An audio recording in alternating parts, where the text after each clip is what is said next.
গভীর রাত, নিজের ঘরে ঢুকলেন, মিসেস ওমরকে ডাকলেন, হে আমার মিসেস, হে আমার স্ত্রী, তুমি আমার সঙ্গে চলো, বোরকাটা পড়ো। বউটাকে গভীর রাত্রিতে সঙ্গে করে নিয়ে রওনা দিলেন। ওই বাড়ির সামনে, যে মহিলার পেটে বাচ্চা ডেলিভারি হচ্ছে না, ওই বাড়ির সামনে দাঁড়ালেন। বউটার দুটো হাত চেপে ধরে বলছেন, আল্লাহর কসম করে বলি আমার স্ত্রী, আমরা কিন্তু শাসক নই, আমরা হলাম জনগণের খাদেম, আমরা হলাম জনগণের খাদেম, জনগণ হলো আমাদের জন্য আমানত। অতএব আজকে যদি এই মহিলা নার্সের অভাবে, একজন নারীর অভাবে, যদি সেবিকার অভাবে, যদি নার্সের অভাবে যদি এই মহিলার যদি মৃত্যু হয়ে যায়, সন্তানটার যদি মৃত্যু হয়ে যায়, কিয়ামতের দিন আমি ওমর, আমাকে এই খুনির কাতারে দাঁড় হতে হবে। অতএব আজকে আমি তোমার স্বামী, আমি তোমার কাছে আমার জোর অনুরোধ, আমরা নিজেকে শাসক না মনে করে, খাদেম মনে করে তুমি আমার পক্ষ থেকে এই দায়িত্বটা পালন করবে। যাও, ঘরের মধ্যে ঢোকো। আজকে তুমি আমার স্ত্রী, আমার শুধু বউ নও, তুমি আজকে এই মহিলার নার্সের দায়িত্ব পালন করবে। যেরকম সুবহানাল্লাহ। বউটাকে নার্স বানালেন, কি বানালেন? নার্স বানায় নিলেন। সন্তান ডেলিভারি হয়ে গেল, সেখান থেকে আবার বেরোলেন, সামনের দিকে চলতেছিলেন। ছোট্ট একটা লাঠি নিয়ে হাঁটতেন, নবীজির সুন্নাহ এটা। রাতের বেলা রাসূল ছোট্ট লাঠি নিয়ে হাঁটতেন, কারণ সাপ পোকামাকড়ের ভয় আছে না নাই বলেন? আছে। ছোট্ট লাঠি নিয়ে রাসূল হাঁটতেন, ছোট্ট লাঠি নিয়ে একাকী চলাফেরা করছেন ওমর ফারুক রাদিয়াল্লাহু তাআলা আনহু। চুল পরিমাণ কোনো ভয় নাই, কারণ তার শুধু রাজ্যের সম্রাটই ছিলেন না, তারা মানুষের মনোজগতের সম্রাট ছিলেন। যেমন করে রাজ্যের সম্রাট তারা ছিলেন, আবার মানুষের মনের জগতের সম্রাটও ছিলেন। মনকে জয় করতে পেরেছিলেন তারা। একাকী চলতেছেন, কোনো ভয় নাই। কার ভয়? আসতে বলবেন, কার ভয়? সামনেও কোনো লোক লাগলো না, পিছনেও কোনো লোক লাগলো না, কোনো প্রটোকল লাগলো না। 40টা রাষ্ট্র তিনি চালাচ্ছেন, অথচ একটা প্রটোকল মেইনটেইন করার জন্য একটা লোকও তার লাগতেছে না। একাকী রাতের বেলা, অন্ধকার কুটকুটে রাত্রিবেলা এত বড় একজন শাসক চলাফেরা করছেন, চুল পরিমাণ কোনো ভয় নাই। কেন? এর একমাত্র কারণ হলো তাদের মধ্যে চুল পরিমাণ কোনো দুর্নীতি ছিল না। ঠিক কিনা? দুর্নীতি শুধু দিলের মধ্যে ছিল। কার ভয়? এটা হচ্ছে আমানত। এটা কি বলেন? আমানত। সাইয়েদনা ওমর ফারুক রাদিয়াল্লাহু তাআলা আনহু সামনের দিকে চলতে চলতে হঠাৎ করে শেষ রাতের দিকে তার কানে গুনগুন গুনগুন করে একটা আওয়াজ আসতে থাকলো, মহিলার আওয়াজ। তিনি অবাক হলেন, এত রাত্রিতে গুনগুন করে গান গায়টা কে, কোন মহিলা? বারবার তিনি অনুসন্ধান করছেন, সার্চ করছেন। আউযু বিল্লাহি মিনাশ শাইতানির রাজীম।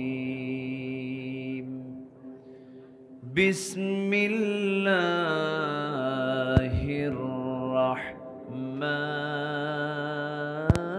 রাহমানির রাহিম।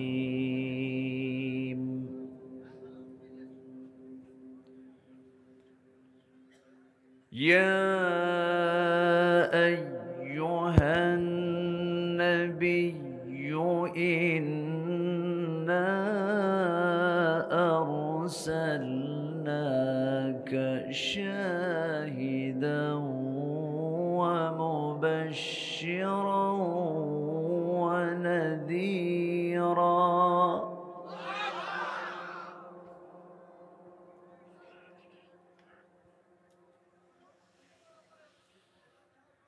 وداعيا إلى الله بإذنه وسراجا منيرا.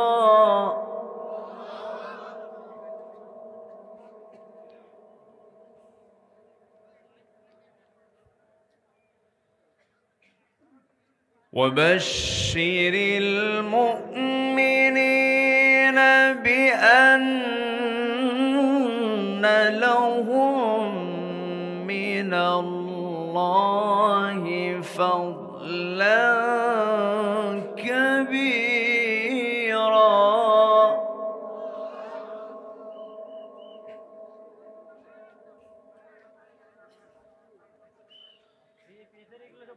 ولا تطع الكافرين والمنافقين ودع أذاهم وتوكل على الله.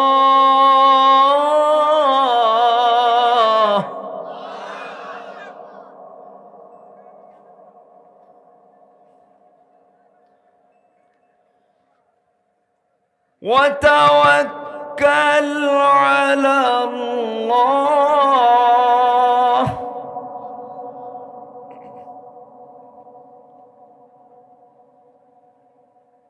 وتوكل على الله وكفى بالله وكيلا.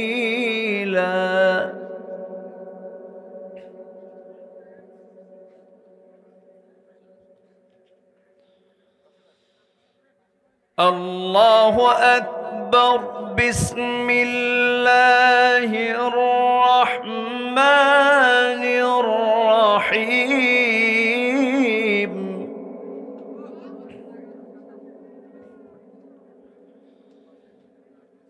إن الله وملائكته يصلون على النبي يا أيها الذين آمنوا صلوا عليه وسلموا تسليما.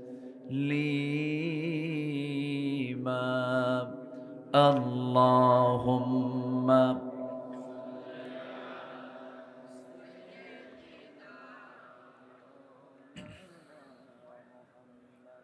وعلى آل سيدنا। একটু মোহব্বত দিয়ে নবীর প্রেমে মাতোয়ারা হয়ে জবান খুলে আওয়াজ দিয়ে সবাই বলুন আল্লাহুম্মা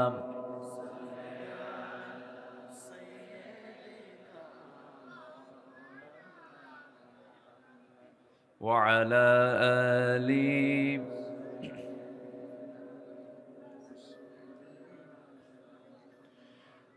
আমি কোরআনের সুর মাঝে শুনেছি যে নাম, আজানের সুর মাঝেও শুনেছি সে নাম।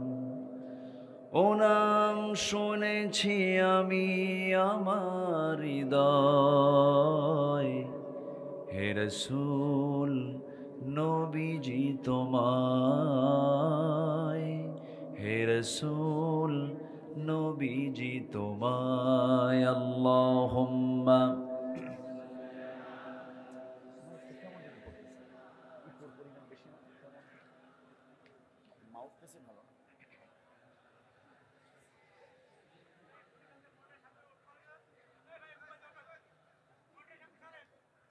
সবাই বলুন বালাগাল উলা বিকামালিহি কাশাফাত তুজা বিজামালিহি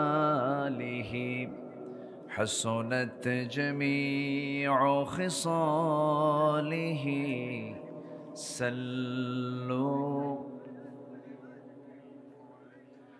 सूरत यूसुफ बिदारी हिकमत लुक़मान मा क़ारिए क़ुरआन बारी ये दिले सादमान मा बलगल उला बिकमालिही कशफत तुजा बिजमालिही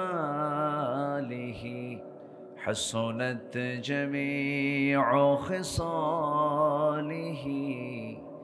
सल्लु।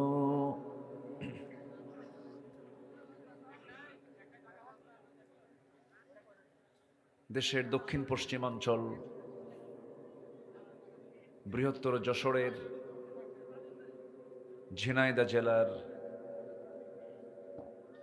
মহেশপুর নতুন কোলা মানবতায় যুব সংঘ হেফজুল কোরআন আদর্শ মাদ্রাসার উদ্যোগে আয়োজিত দ্বিতীয় বার্ষিকী তাফসীরুল কোরআন মাহফিল 2024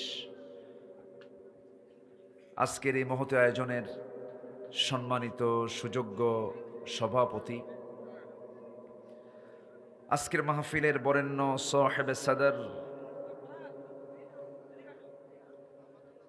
আজকের মাহফিলের প্রধান অতিথি, ইসলামী আন্দোলনের অন্যতম সিপাহসালার,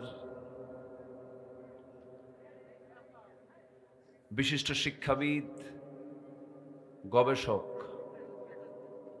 জননেতা, অধ্যাপক মতিয়ার রহমান হাফিজাহুল্লাহ। আজকের মাহফিলের বরেণ্য অতিথিবৃন্দ, বিশেষ করে আমার পূর্বে কথা বলেছেন আমার অনুজ, আমার স্নেহধন্য নন্দিত আলেমে দ্বীন মাওলানা রবিউল ইসলাম খুলনা।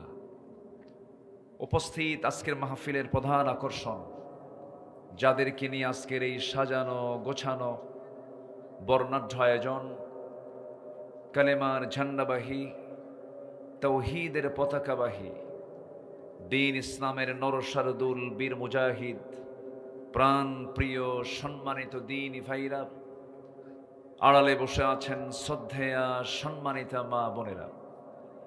আলোচনার সূচনায় আনুষ্ঠানিকতার মধ্য দিয়ে আমার পক্ষ থেকে আবারও দিল খোলা সালাম, আসসালামু আলাইকুম ওয়া রাহমাতুল্লাহি ওয়া বারাকাতুহু।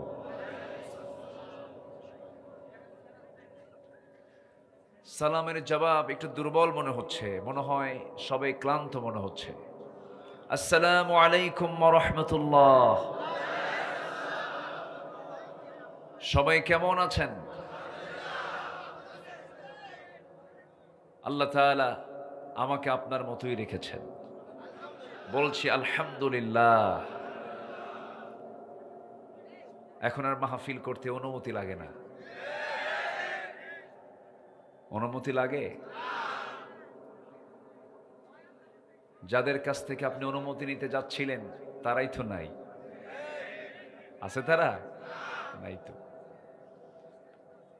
আল্লাহ তাআলা কোরআনের জন্য এমন সুন্দর একটি অনুকূল পরিবেশ তৈরি করে দিয়েছেন। এটা কার মেহেরবানি বলেন তো?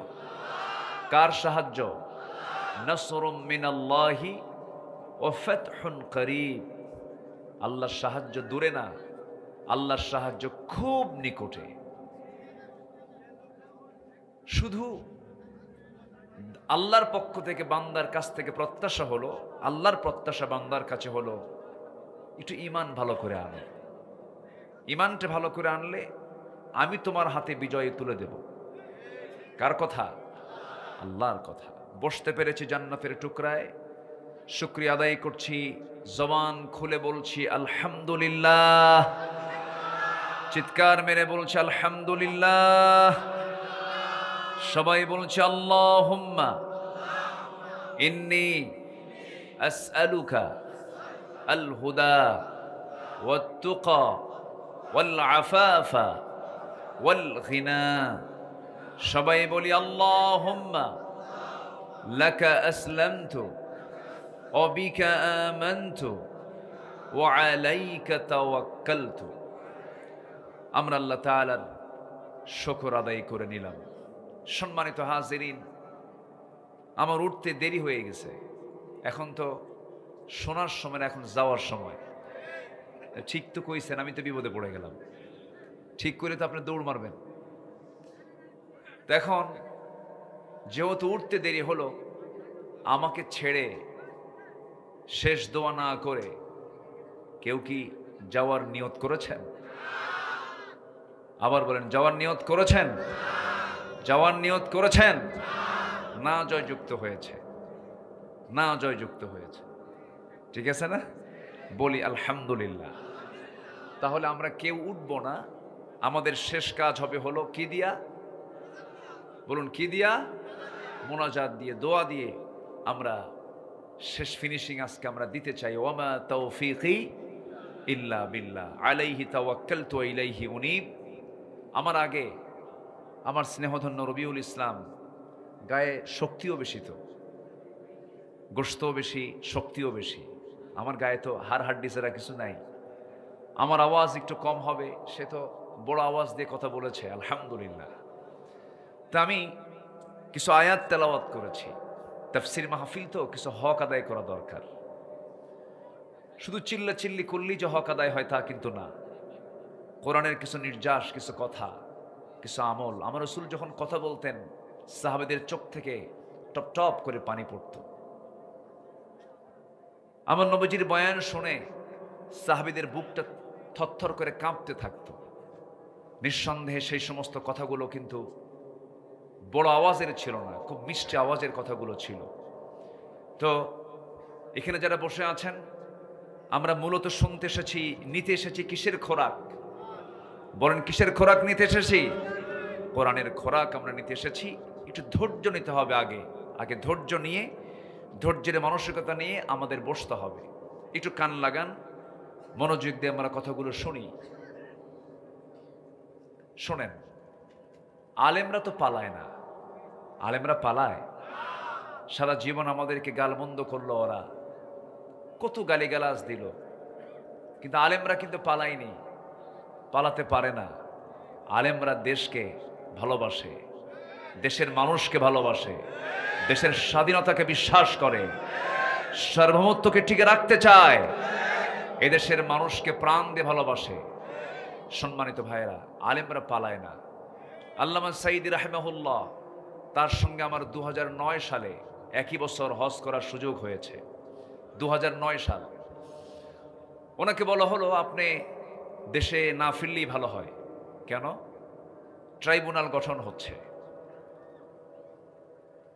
মামলা হবে, রায় হবে, জেল খাটতে হবে, অনেক কিছু।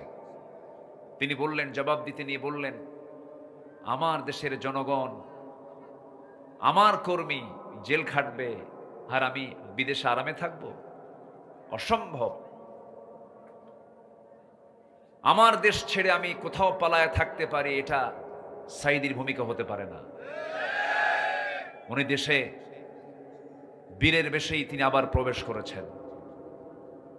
13টি বছর মানবতার জীবন যাপন করে জেলখানার সেই প্রকোষ্ঠীর ভিতরে অমানবিক নির্যাতন চালিয়ে শেষ পর্যন্ত পরিকল্পিতভাবে তাকে হত্যা করা হয়েছে। সম্মানিত ভাইয়েরা, আলেমরা পালায় না। হাসিনা কি করলো? আস্তে কয়, আসে না পালাইছে? পালায় কারা? যারা চোর, ঠিক কিনা? চুরি করেছে দেশে, দেশই চুরি করছে। 18 লক্ষ কোটি টাকা দেশের ঋণ এখন। তন্মধ্যে 11 লক্ষ কোটি টাকা এই দেশ থেকে পাচার করা হয়েছে। কি সংসার আমরা পাইছি! এমন সংসার যে সংসারের ঋণ হলো 18 লক্ষ কোটি টাকা, আর তার থেকে তারাই চুরি করে দেশ থেকে পাচার করেছে 11 লক্ষ কোটি টাকা। এটাই হচ্ছে দেশের ভালোবাসা। এই থাকুক নাই, ধমক টমক দিয়েন না। যে যেখানে আছে সেখানে থাকুক, কাউকে কোনো বাধা দিয়েন না। যে যেখানে আছে থাক, সমস্যা নাই, থাকুক। একটু সমস্যা হচ্ছে, কি করবেন এখন? একটু শৃঙ্খলা রক্ষার দায়িত্ব তো কি একার না সবার? একজন কি সবাই কি পারবে? সবাই সবার জায়গা থেকে স্বেচ্ছাসেবক। আমরা কেউ কারো কষ্ট হোক চুল পরিমাণ আমরা এটা মাথায় আনবো না। জি, জোরে বলি ইনশাআল্লাহ।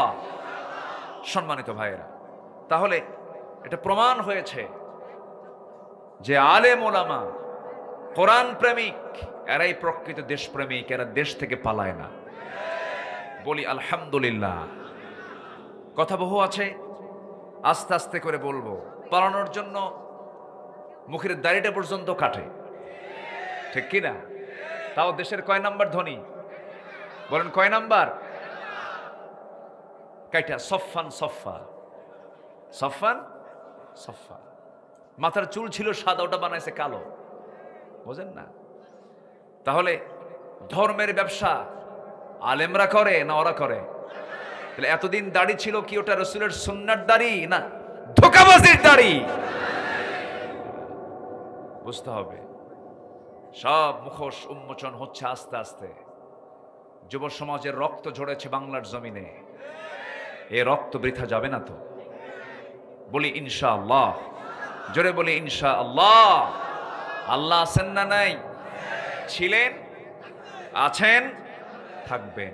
চোররা থাকবে না, ডাকাত থাকবে না, কেউ ঠিকবে না, জালিম ঠিকে নাই, এরাও ঠিকবে না। সম্মানিত ভাইয়েরা, অনেক কথা আছে। আমি যেখান থেকে তেলাওয়াত করেছি সেই তেলাওয়াতের মূল সেই তেলাওয়াতকৃত আয়াতের দিকে আস্তে আস্তে চলে যাচ্ছি। রসুলকে লক্ষ্য করে আল্লাহ তাআলা কিছু কথা বলছেন। রসুলের সঙ্গে কথোপকথন হচ্ছে কার? কোরআন নাজিল করেছেন কে? কার উপরে? কার উপরে? তাহলে কত সুন্দর কথা। কোরআন নাজিল করলেন আল্লাহ, যার উপরে এই দুজনের কনভারসেশন হচ্ছে, কথোপকথন হচ্ছে। এই কথোপকথনগুলো আমরা একটু শুনি, একটু মনোযোগ দিতে হবে, একটু প্রাণ আনতে হবে, ধৈর্য আনতে হবে। যদি নাও বুঝি বসে থাকলেও সব পাওয়া যাবে। বলি আলহামদুলিল্লাহ। এটা এমন জায়গা যে জায়গায় বসলে গুনাহ মাফ হয়, আমল নামায় সব প্লাস হয়ে যায়। জোরে বলি সুবহানাল্লাহ। এটা কিসের বদৌলতে? কিসের বদৌলতে? কোরআন। কোরআন নাজিল হয়েছে কোন মাসে? বলেন কোন মাসে? কোন রাতে? বলেন কোন রাতে? কে নাজিল করেছেন? কত বছরে? বলেন কত বছরে? 23 বছরে। কার উপরে? মুহাম্মদ সাল্লাল্লাহু। কয় জায়গায় নাজিল হয়েছে? বলেন 2 জায়গায়। বলেন কয় জায়গায়? একটা মক্কা আর এটা কোথায়? মদিনা। আমি যে প্রশ্নগুলো করছি মনে হয় রাগ করতেছেন, এটা জানার দরকার আছে না নাই? 2 জায়গায় নাজিল হয়েছে। আল্লাহ রাব্বুল আলামিন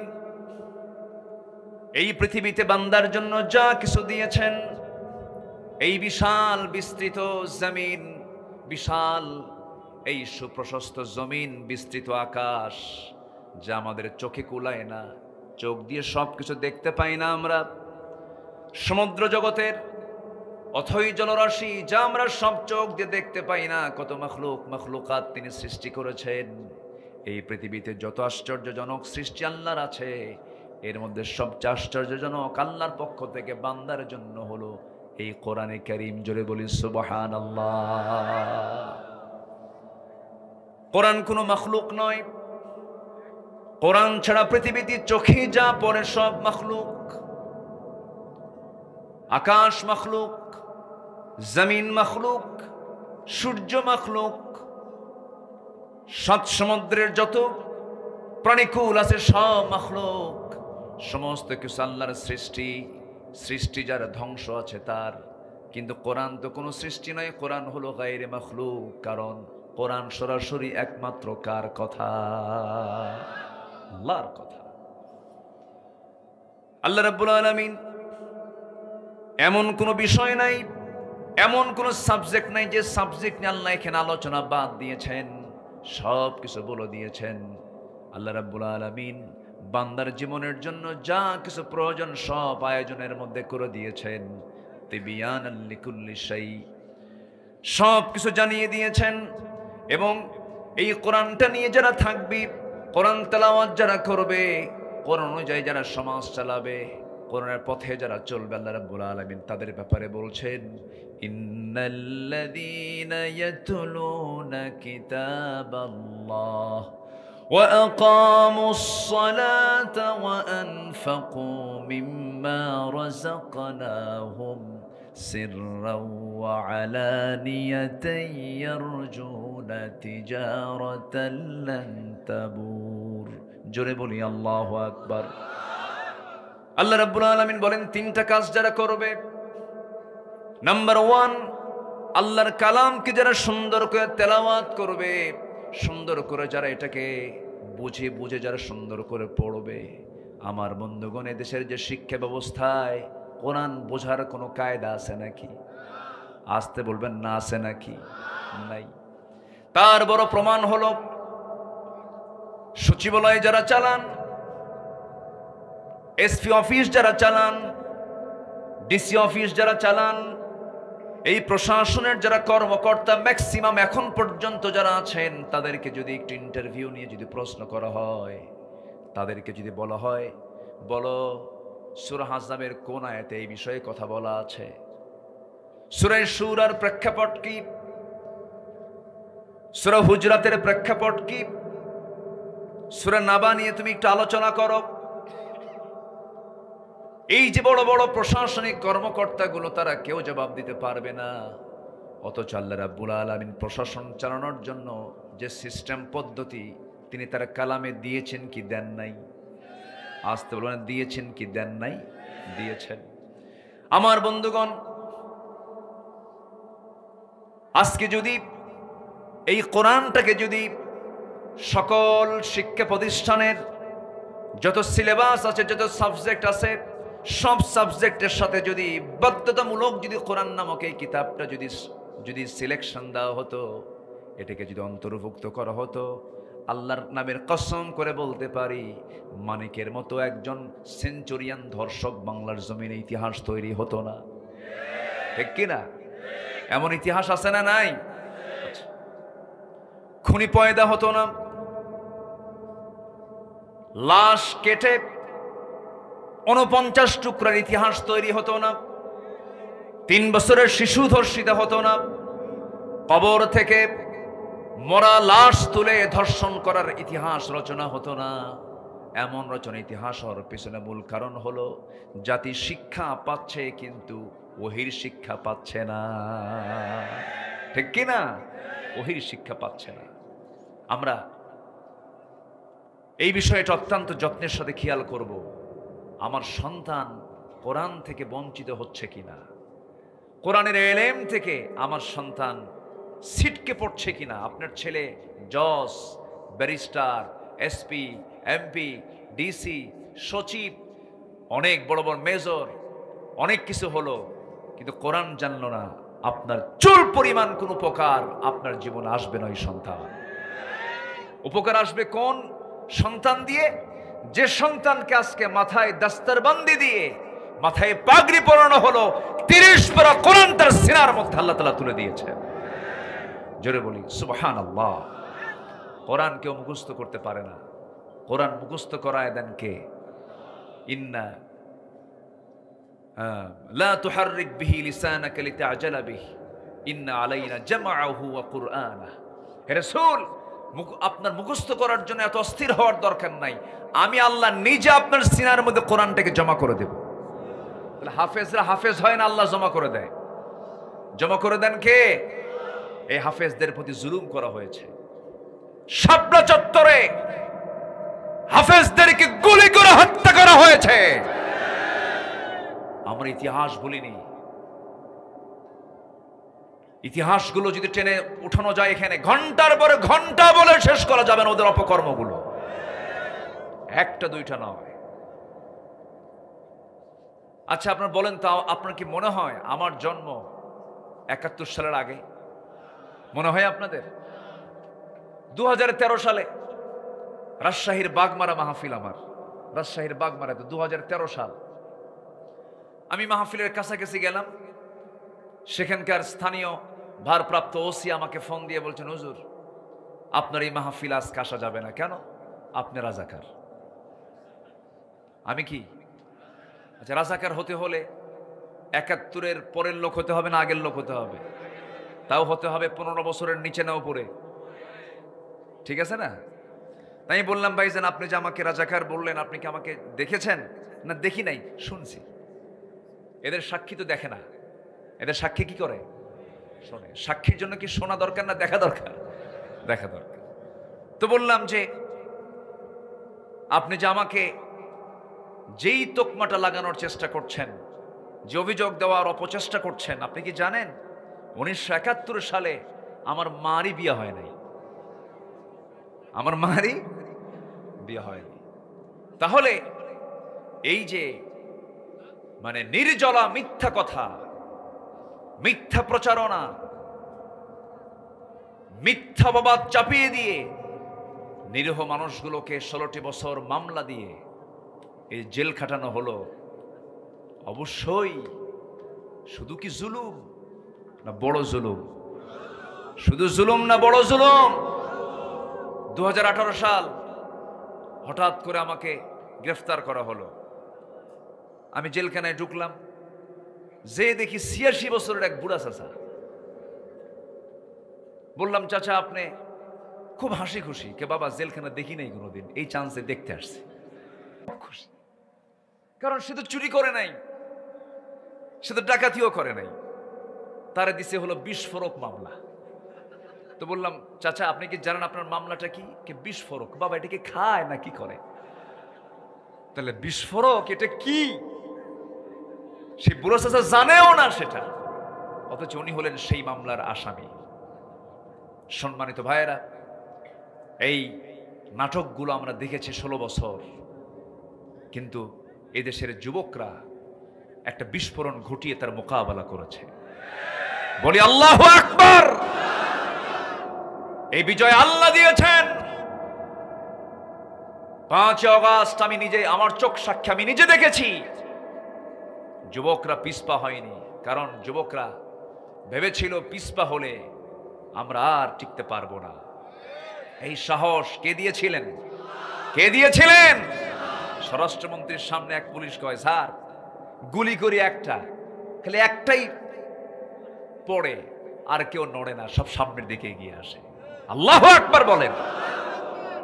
আল্লাহ রাব্বুল আলামিন নিজেই বলেছেন, ইল্লা তানফিরু يعذبكم عذابا أليما ويستبدل قوما غيركم ولا تضروه شيئا। যদি পালাও তোমাদের উপর এমন একটা জালিম শক্তি চাপিয়ে দেব, তোমরা তার কিছুই করতে পারবে না। যুবকরা পালায় নাই, যুবকরা পিছপা হয় নাই। মুগ্ধ বলেছে, পানি লাগবে নাকি পানি? সাইদ বলেছে, কয়টা গুলি করবি চালা, তবু আমরা জালিম মুক্ত দেশ গড়তে চাই। আমার বন্ধুগণ, এটাই তো ইসলামের চেতনা, এটাই তো তাওহীদবাদীদের চেতনা। কোন বাম রাম এমন চেতনা আনতে পারে না। ওই বান্দার মধ্যে যতক্ষণ ইমানি চেতনা লালন না হবে, ততক্ষণ পর্যন্ত এমন জাতীয় কথা তার মুখ থেকে বের হতে পারে না। আমার ভাইয়েরা, এটাকে টিকে রাখার জন্য একটা আদর্শিক সংগ্রামের দিকে এগিয়ে যেতে হবে। সেটা হলো নবীজির আদর্শকে সমাজে বাস্তবায়ন করতে হবে, নবীজির আদর্শকে লালন করতে হবে। নবীজির জন্মের মাস, নবীজির মৃত্যুবরণের মাস, রাসূলের সিরাতকে নিয়ে আমরা চর্চা করব, জানবো। শুধু জানলেই হবে না, সিরাতটাকে নিজের জীবনে বাস্তবায়ন করব। আল্লাহ রাব্বুল আলামিন তার রাসূলকে লক্ষ্য করে সরাসরি কথা বলছেন, কথোপকথন হচ্ছে। আল্লাহ তাআলা বলছেন কি? সূরাতুল আহজাব, সূরাতুল আহজাব। আহজাব মানে হলো দল সমূহ, পার্টিজ, দল সমূহ, দল সমূহ, একটা না অনেক দল। খন্দকের যুদ্ধকে আহজাবের যুদ্ধ বলা হয়। অনেক লম্বা প্রেক্ষাপট, মাহফিল 4-5 দিন নিয়ত করতেছি, রবিউল সাজাবো ইনশাআল্লাহ। মাহফিল এক জায়গায় 5 দিন করে হবে একটা জেলায়, কেমন হয়? ভালো হয় না?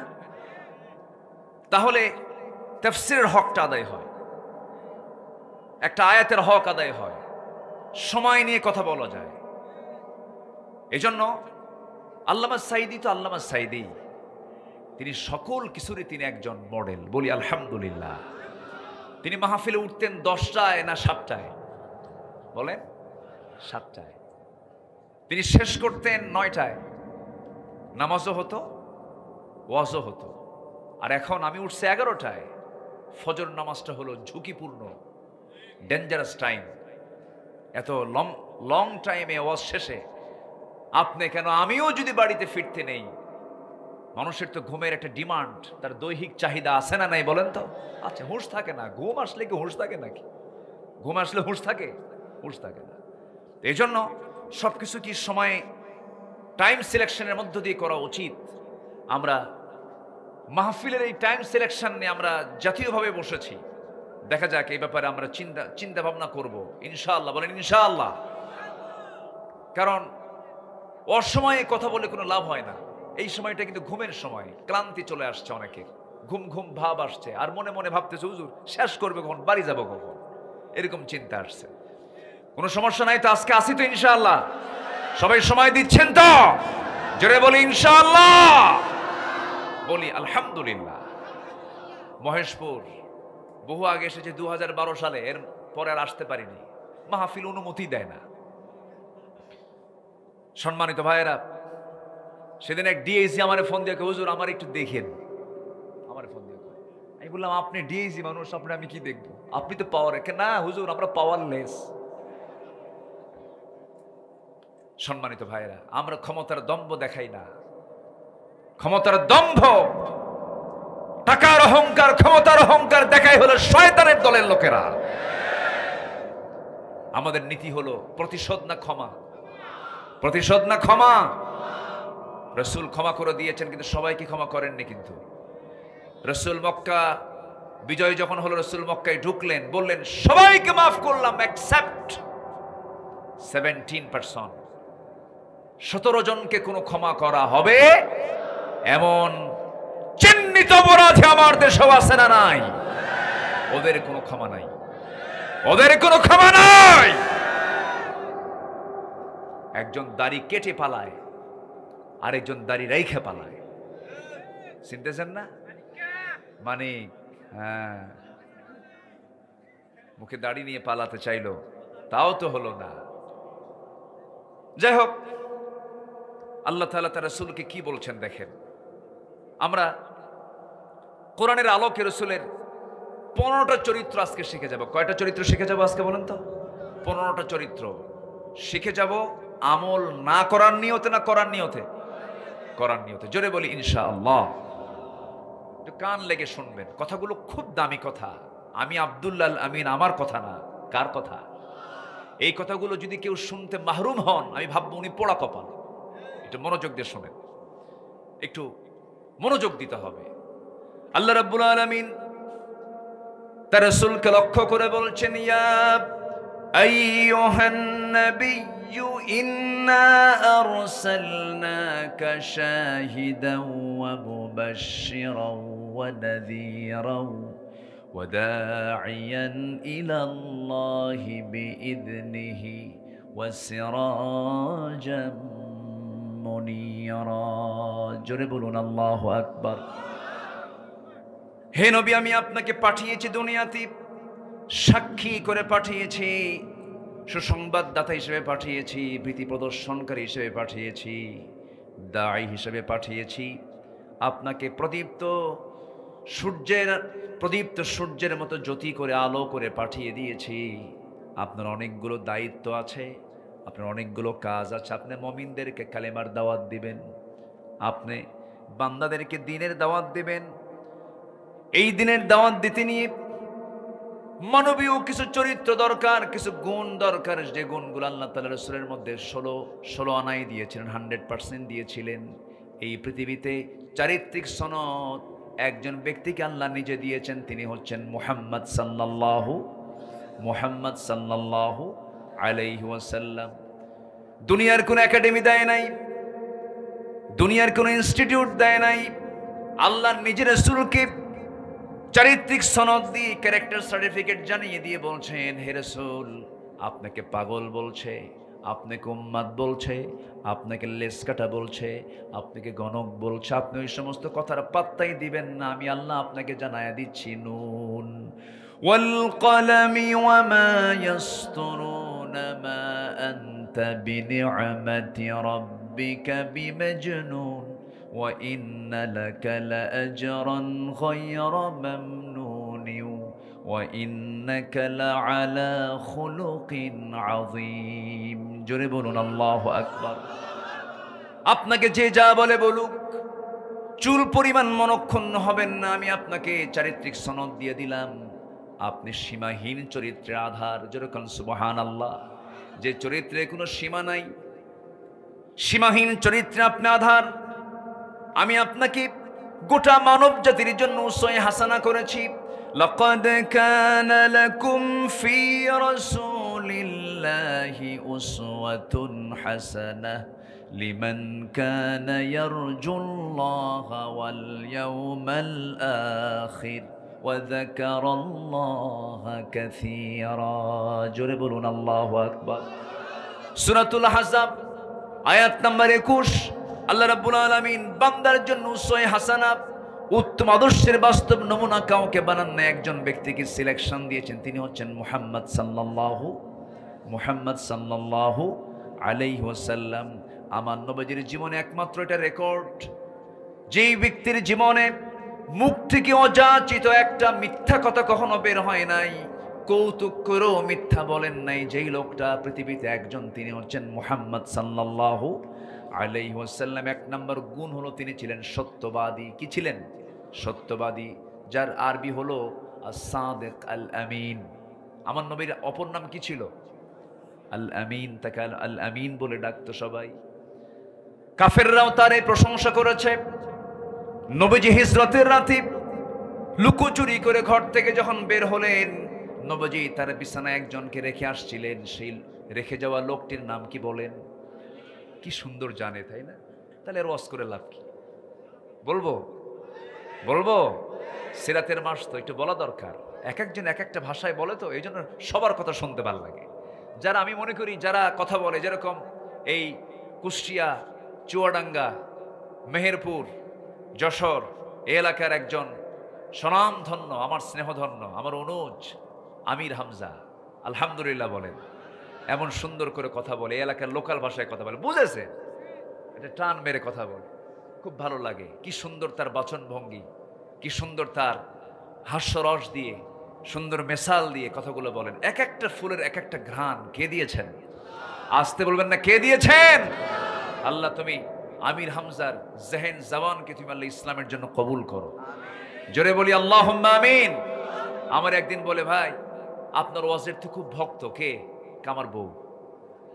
কে? আপনার বউ আমার ভক্ত? এটা কেমন কথা? কে না বলে যে আপনার ভাষা, আপনার বাচন ভঙ্গি, আপনার ভাষার শব্দগুলো অত্যন্ত স্পষ্ট সুন্দর, আমার তো এত সুন্দর হয় না। তা আমি বললাম, আপনার সৌন্দর্য আলাদা, তবে হ্যাঁ, আমির হামজার কথার সৌন্দর্য হচ্ছে তার মাতৃভাষা, জন্মস্থানের ভাষা দিয়ে, এটাই তার সৌন্দর্য বৃদ্ধি করে দিয়েছে। বলি আলহামদুলিল্লাহ। এক একটা ফুলের এক একটা ঘ্রাণ। আমার নবীজি হিজরতের রাতে লুকোচুরি করে বের হচ্ছেন। একজন বিশ্বনবী আড়াল হয়ে বের হচ্ছেন। কেন? তিনি কি চুরি করছিলেন? ডাকাতি করছিলেন? কারো ঘরে আগুন লাগাইছিলেন? না, বের হলেন একাকী, তাও লুকোচুরি করে। সামনে অস্ত্রে শস্ত্রে সজ্জিত আবু জেহেলের সন্ত্রাসী বাহিনী সামনে দাঁড়ানো। আমার নবীজি বের হচ্ছেন, আলীকে ডাক দিয়ে বলছেন, আলী তুমি আমার বিছানায় থাকবা। কেন? এটার কারণ কিন্তু অনেকের কাছে স্পষ্ট নয়। কারণটা কি? কেন তারা বিছানায় আলীকে রাসূল রেখে যাচ্ছেন? এর কারণ কি জানেন? এর কারণ হলো, আলী খাতা কলম নাও, এই মক্কার কুরাইশদের কিছু আমানত, কিছু টাকা পয়সা আমাকে ব্যাংক মনে করে, আমাকে আল আমিন মনে করে, আমাকে সত্যবাদী মনে করে, এদের কিছু টাকা পয়সা আমার কাছে এরা গচ্ছিত রেখেছিল। আমি এদেরকে যদি না বুঝাইয়া দিয়ে যাই, আমার নামটা উল্টা হয়ে যাবে, আল আমিন আর থাকবে না। আমাকে তারা প্রতারক মনে করবে, ধোঁকাবাজ মনে করবে। অতএব আমি চলে যাচ্ছি, আমার শত্রুদের সম্পদ আগামীকাল সকাল হলেই আমানত মনে করে সবার হাতে হাতে পৌঁছায় দিবা। একটু আসতে বলি সুবহানাল্লাহ। কি চরিত্র! শত্রুদের সম্পদ রাসূল নিয়ে যাচ্ছেন না ফেরত দিয়ে যাচ্ছেন? এর নাম হচ্ছে সত্যবাদিতা, আমানতদারিতা। আমার ভাইয়েরা, কারণ আল্লাহ রাব্বুল আলামিন বলেছেন, ইয়া আইয়ুহাল্লাযীনা আমানুত্তাকুল্লাহা ওয়া কুলু কাওলান সাদীদা ইউসলিহ লাকুম আ'মালাকুম ওয়া ইয়াগফির লাকুম যুনুবাকুম ওয়া মান ইউতি'ইল্লাহা ওয়া রাসূলাহু فقد فاز فوزا عظيما। জোরে বলুন আল্লাহু আকবার।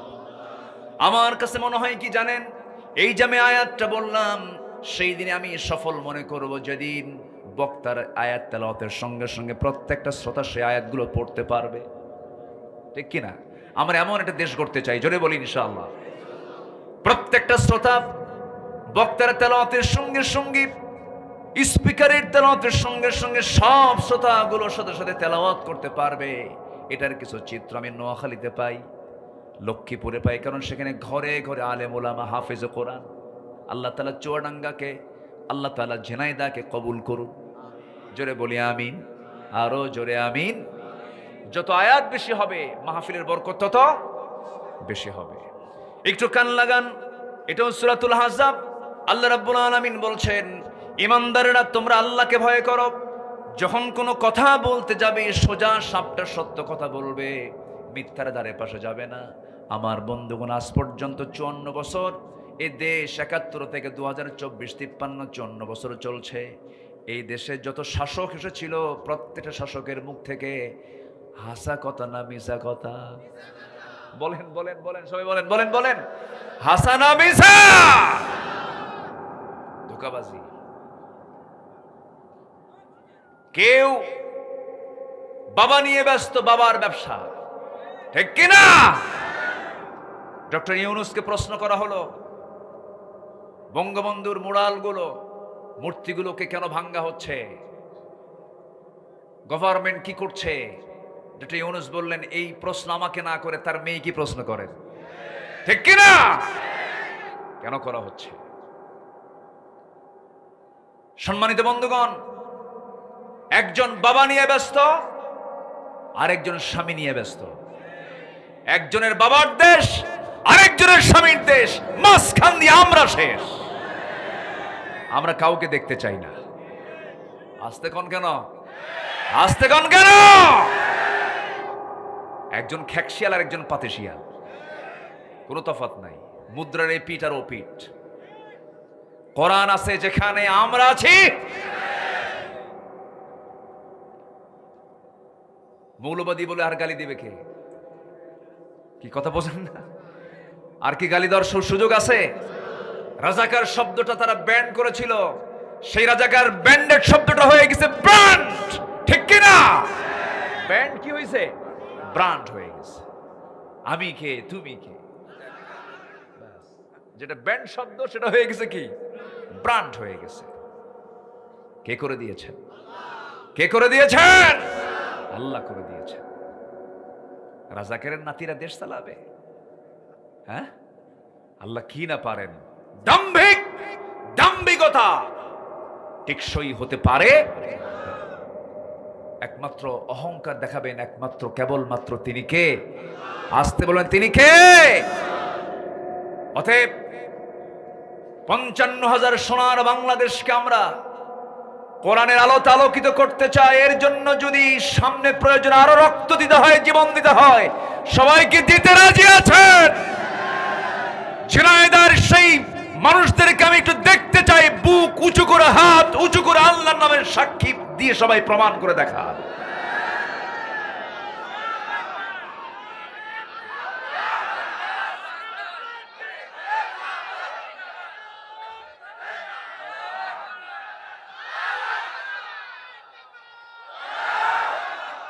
আল্লাহ তুমি সবাইকে কবুল করো, জোরে বলি আমিন, আরো জোরে আমিন। একটা মানুষ এ পর্যন্ত ওঠেন নাই, আমি আল্লাহর শুকরিয়া আদায় করছি, আলহামদুলিল্লাহ।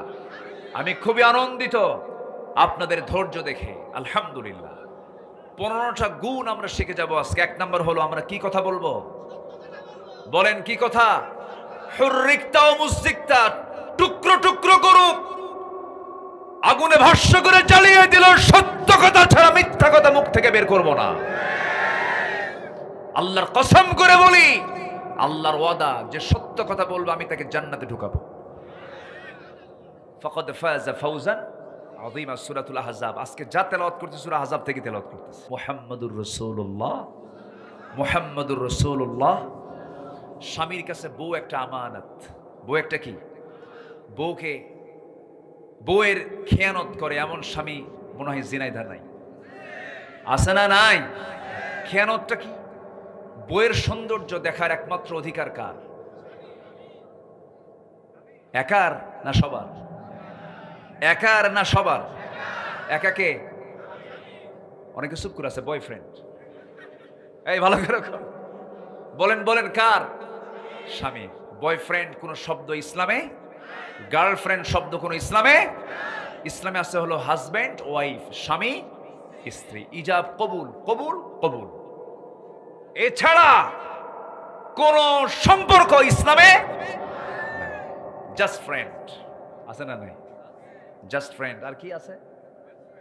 হ্যাঁ, বেস্ট ফ্রেন্ড, ক্লাসমেট, বন্ধু বান্ধবী, কত শব্দ, কত কত কি। সম্মানিত ভাইয়েরা, একজন পুরুষের কাছে একজন পরনারী কখনো নিরাপদ হতে পারে না, ঠিক কিনা? বন্ধু কখনো হতে পারে না, এক সময় তার সঙ্গে তার অবশ্যই দৈহিক সম্পর্ক হবেই হবেই হবেই হবেই, ঠিক কিনা? সারাদিন যদি আপনি সিগালকে ডাক দেবেন, সিগাল মুরগি খাইও না, সিগাল কি মুরগি না খেয়ে থাকবে? সিগালের খাবার কি? খাবেই। ওকে আপনি না বলে পারবেন না। তাহলে বউ হচ্ছে স্বামীর কাছে আমানত। বউ দেখবে একজন, কিন্তু কিছু কিছু লোক আছে বউ ধরেন ম্যারেজ ডে পালন করে, আছে না? ম্যারেজ ডে পালন করে, আবার ঈদের দিন, বিশেষ দিন, বৈশাখ, তারপরে 31st নাইট, 14ই ফেব্রুয়ারি, আরো কত কি। এই সমস্ত দিন যখন আসে তখন বউটাকে নিয়ে সুন্দর করে আগে হুন্ডাই তোলে। হুন্ডা হচ্ছে R15 নাকি কয় যুবকরা, কত কও? R15। তো ওটার সিট, যে ড্রাইভিং সিটটা হলো উপরে না নিচে? নিচে। দেখছেন, সব জানেন, আমি আর কি কব। আচ্ছা, প্যাসেঞ্জার সিটটা হলো উপরে, মানে ড্রাইভার হলো নিচতলা আর প্যাসেঞ্জার হলো উপরতলা। উপরতলা দেওয়ার উদ্দেশ্য হলো উপরতলায় বউ, নিচতলায় স্বামী। উপরতলায় বউটাকে নিয়ে গোটা ঝিনাইদা করে, আর যাকেই দেখে তাকিয়ে বলে, দেখো তো বউটা কেমন। এটা তো আমানত রক্ষা, তাই না? আমানত রক্ষা এটা।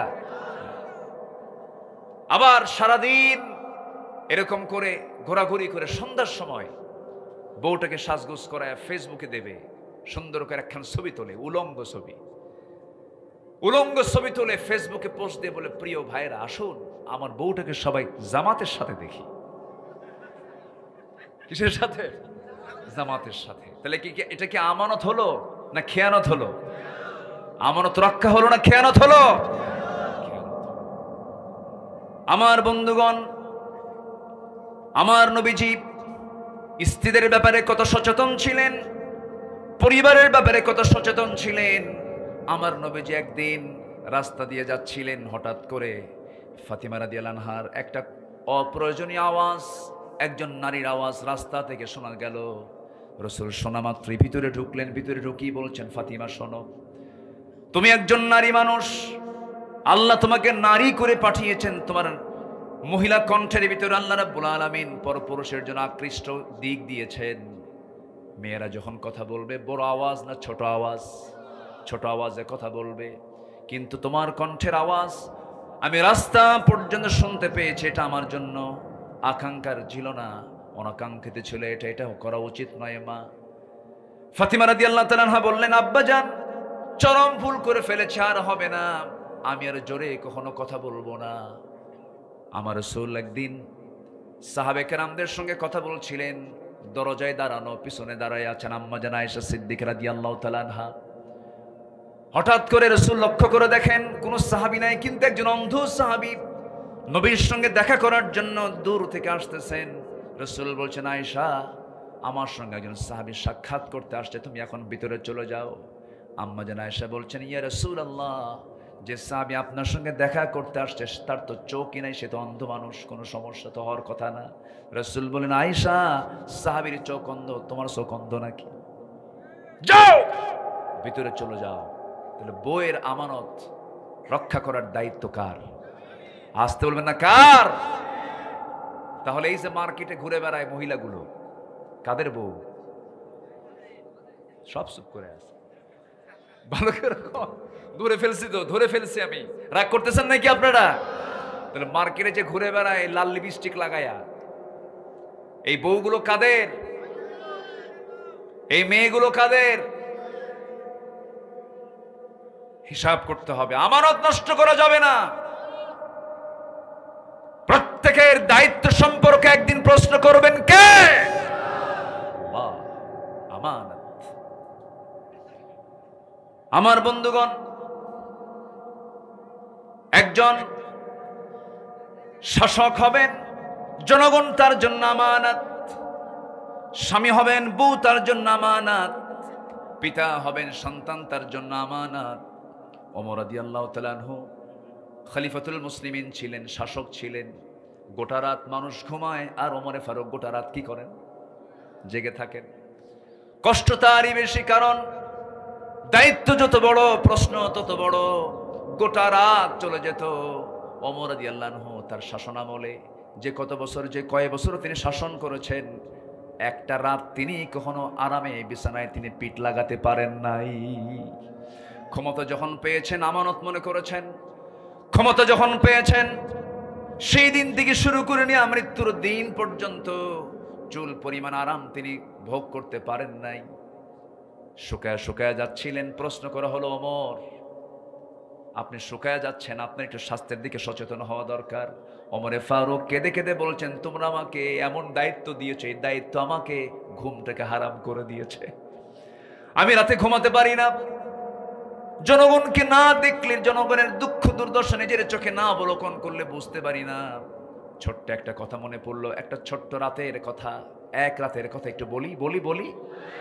ছোট্ট একটা রাতে এশার নামাজ হয়ে গেল। বউকে ডাক দিয়ে বলছেন, বউ আমার, এশার নামাজ জামাত আদায় করলাম, নামাজ পড়ায় আসলাম। শাসকরা নামাজ পড়াবে না পড়বে? বলেন, শাসকরা নামাজ পড়বে না পড়াবে? আর আমার দেশে কি করে? পড়ে? পড়েও না। এই তো লাইনে আসছে। পড়ানো তো দূরের কথা, পড়েও খালি বিড়ি খায়। কি খায়? বিড়ি খায়। বিড়ি টানে। বিড়ি টানার ছবি আছে না নাই? আছে না নাই? হুক্কা টানার ছবি আছে। হুক্কা মোষ হয়া, মোষ দিয়ে নেতা হওয়া যায় না। কি মোষের মোষ রে বাবা, 2.5 ইঞ্চি মোটা হাইব্রিড জাতের মোষ। এমন নেতৃত্ব আমরা মানতে চাই না। আমরা নেতৃত্ব মানতে চাই মোষওয়ালা না দাড়িওয়ালা। দাড়িওয়ালা। দাড়িওয়ালা নেতৃত্ব দিয়েছেন মুহাম্মদ সাল্লাল্লাহু আলাইহি ওয়াসাল্লাম। সূরাতও থাকতে হবে, সিরাতও থাকতে হবে। সূরাতও থাকতে হবে, সিরাত, দর্শনও থাকতে হবে, গুণও থাকতে হবে। আল্লাহু আকবার বলেন। সাইয়েদনা ওমর ফারুক রাদিয়াল্লাহু আনহু তিনি এশার নামাজ পড়ালেন। নামাজ পড়ে স্ত্রীর কাছে এসে বলছেন, স্ত্রী তুমি তোমার বিশাল দায়িত্ব পালন করো। আমি কাউকে ভয় পাই না, দুনিয়াতে কোনো মানুষকে ভয় পাই না, খালি তোমারে ভয় পাই। বউরে ভয় পান না? এখন আস্তে আস্তে কয়, এই বউকে ভয় পান না? হ্যাঁ, তো সংসার হবে না তো। আমি তো ভয় পাই। বউকে না ভয় পেলে সংসার করবেন কেমনে আপনি? বউকে ভয় পেতে হবে, কারণ বউ যদি কিয়ামতের দিন আপনার বিরুদ্ধে দাঁড়ায়, আপনি জান্নাত পাবেন না তো। দেখেন এখন আবার ঠিক হয়, ঠিক কিনা বলেন? বউ যদি কিয়ামতের দিন যদি আমার আপনার বিরুদ্ধে দাঁড়িয়ে যায়, আপনার বউ আপনার বিরুদ্ধে, আমার বউ আমার বিরুদ্ধে যদি দাঁড়িয়ে যায়, উপায় নাই। রাসূল বলেছেন, যে স্ত্রী বলবে আমার স্বামী ভালো, আল্লাহ বলছেন সেই বান্দা আমার কাছে ভালো। আল্লাহু আকবার বলেন। তাহলে বলেন, বউয়ের যত্ন নেওয়ার দরকার আগে না পরে? আস্তে আগে না পরে? পিছন দিয়া? পিছন দিয়া না মহব্বত কইরা? অন্যের বউ না নিজের বউ? এটা যেন মনে থাকে। আবার সাইয়েদনা ওমর ফারুকের কাছে একজন আসছে বিচার নিয়ে, বিচার নেওয়ার জন্য আসছে। বসে আছে হলো বাহিরের ঘরে, এটাকে বলে কাছারি ঘর। এলাকায় কি কয়? কাছারি ঘর বলে তো না? ওয়েটিং রুম যেটা, বসে আছে বৈঠকখানা। সাইয়েদনা ওমর ফারুক বের হচ্ছেন না। অনেকক্ষণ ধরে ওই লোকটা মানে তার বিচার প্রার্থী হয়ে সে দাঁড়ায় আছে। আসলেই তার বিচারের কথাটা শোনাবেন। কিন্তু উনি গেছেন যে বিচার নেই, সেই বিচারটা হলো স্বামীর সাথে তার বইয়ের গন্ডগোল, ওই লোকটার সঙ্গে তার বইয়ের গন্ডগোল, এটা মেটাতে হবে। যে দেখেন দীর্ঘ সময় ধরে ওমর ফারুক রাদিয়াল্লাহু সাথে তার স্ত্রীর গন্ডগোল, মানে বাকবিতণ্ড চলতেছে, চরম বাকযুদ্ধ চলতেছে। উনি ভাবলেন যে বিষয় নিয়ে আমি আসলাম বিচার প্রার্থী হয়ে ওমরের কাছে, সেই সমস্যা তার ঘরের মধ্যেই, উনি আর কি বিচার করবেন। এই দৃশ্য দেখে উনি আর প্রশ্ন তুললেনই না, উনি না প্রশ্ন করি না বিচার প্রার্থী হয়ে উনি চলে যাচ্ছেন বাড়ির দিকে। পিছন থেকে ডাক দেবে, এই তুমি কেন আসছো, কিছুই তো বললা না, এমনি চলে যাচ্ছ কেন? যে সমস্যা নিয়ে আসছিলাম আপনার কাছে, সেই সমস্যা দেখে আপনার ঘরের মধ্যে ঢুকছে কেন, কি হয়েছে? কামার বইয়ের সঙ্গে আমার গন্ডগোল মিটাবেন আপনি, আপনি বিচারক, আপনার বইয়ের সঙ্গে আপনার গন্ডগোল আপনি কি মিটাবেন? সাইয়েদনা ওমর ফারুক বললেন, ভাইজান এদিকে আসো, আমি ওমর, আমার নাম শুনলে রোম পারস্য থরথর করে কাঁপে। আমি ওমর, আমি যে রাস্তা দিয়ে যাই শয়তান সে রাস্তা দিয়ে যায় না। সেই ওমর, এত ভয়ঙ্কর ওমর, সাহসী ওমর তোমরা জানো। সে ওমরের সামনে ওমরের বউ এত কিছু বললো, ওমর কিছু কইছে না, তুমিও কিছু কইও না, যাও। তাহলে বউকে কি ভয় করার দরকার আছে? দেখেন দেখেন আবার ঠিক হয়েছে, আছে। ম্যানেজ করতে হবে, মোহাব্বতটা 16 আনা দিতে হবে স্ত্রীকে, তাহলেই সংসারটা জান্নাতের টুকরা হয়ে যায়। আমানত মনে করতে হবে, আমানতদারিতা। আল্লাহু আকবার। আমার বন্ধুগণ, সাইয়েদনা ওমর ফারুক রাদিয়াল্লাহু তাআলা আনহু রাতের আধারে ইশার নামাজ পড়ে বউটাকে ডাক দিয়ে বললেন, বউ আমাকে কিছু খানা খাওয়ায় দাও। খানা খেয়ে নিলেন। এরপরে বলছেন, বিছানায় পিঠ লাগানোর সুযোগটা আমার আল্লাহ দেননি, জনগণের দায়িত্ব আল্লাহ তাআলা আমাকে দিয়েছেন। স্ত্রী থাকো, আমি চলে গেলাম। দেখি মদিনার উপকণ্ঠে মানুষের কি অবস্থা। দেখতে বেরোলেন, দেখতে পেলেন প্রথমেই প্রতিবেশীর ঘরে ঢুকলেন, প্রতিবেশীর ঘরের সামনে দাঁড়ালেন। 4-5টা ছেলে মেয়ে সন্তানগুলো চিৎকার করে কান্নাকাটি করছে, ক্ষুধার যন্ত্রণায় ছটফট করছিল। সাইয়েদনা ওমর ফারুকের দিলটা কাঁপতে থাকলো হারে। সঙ্গে সঙ্গে চললেন খাদ্য গুদামে। খাদ্য গুদাম থেকে 1 বস্তা আটা নিজের পিঠে বহন করে নিয়ে ওই ঘরের সামনে গিয়ে দাঁড়ালেন। মহিলাকে ডাক দিয়ে বলছেন, মহিলা তোমার পরিচয় কি? আমার স্বামী নাই, আমি বিধবা। সন্তানগুলো কাঁদে কেন? খাবারের অভাব। আমি ওমর তোমাকে 1 বস্তা আটা নিজের পিঠে বহন করে দিয়ে চলে গেলাম, আমানত এটা আমার জন্য। সন্তানের খাবার যখন ফুরে যাবে আমাকে আবার সংবাদ দেবে, ওমর নিজের পিঠে করে আবার 1 বস্তা আটা তোমার বাড়িতে পৌঁছায়া দেবে। সাইয়েদনা ওমর ফারুক রাদিয়াল্লাহু আনহু সেখান থেকে আবার বেরোলেন। সামনে কিছু দূরে যেতে না যেতেই চিৎকার একটা আওয়াজ শুনতে পেলেন, একজন নারী কণ্ঠ। এক মহিলা চিৎকার করে করে কাঁদতেছে, প্রচন্ড কষ্ট হচ্ছিল ভিতরে। পুরুষ মানুষ ভিতরে যাবেন কেমনে? জানতে চাইলেন কি হয়েছে মহিলার। পেটে বাচ্চা, ডেলিভারির অসহ যন্ত্রণা শুরু হয়েছে, ধাত্রী নাই, ধাত্রীর অভাবে সন্তানটা ডেলিভারি হচ্ছে না। এমত অবস্থায় কি করা যায়? গভীর রাত, নিজের ঘরে ঢুকলেন, মিসেস ওমরকে ডাকলেন, হে আমার মিসেস, হে আমার স্ত্রী, তুমি আমার সঙ্গে চলো, বোরকাটা পড়ো। বউটাকে গভীর রাত্রিতে সঙ্গে করে নিয়ে রওনা দিলেন। ওই বাড়ির সামনে, যে মহিলার পেটে বাচ্চা ডেলিভারি হচ্ছে না, ওই বাড়ির সামনে দাঁড়ালেন। বউটার 2টা হাত চেপে ধরে বলছেন, আল্লাহর কসম করে বলি আমার স্ত্রী, আমরা কিন্তু শাসক নই, আমরা হলাম জনগণের খাদেম। আমরা হলাম জনগণের খাদেম, জনগণ হলো আমাদের জন্য আমানত। অতএব আজকে যদি এই মহিলা নার্সের অভাবে, একজন নারীর অভাবে, যদি সেবিকার অভাবে, যদি নার্সের অভাবে যদি এই মহিলার যদি মৃত্যু হয়ে যায়, সন্তানটার যদি মৃত্যু হয়ে যায়, কিয়ামতের দিন আমি ওমর, আমাকে খুনির কাতারে দাঁড় হতে হবে।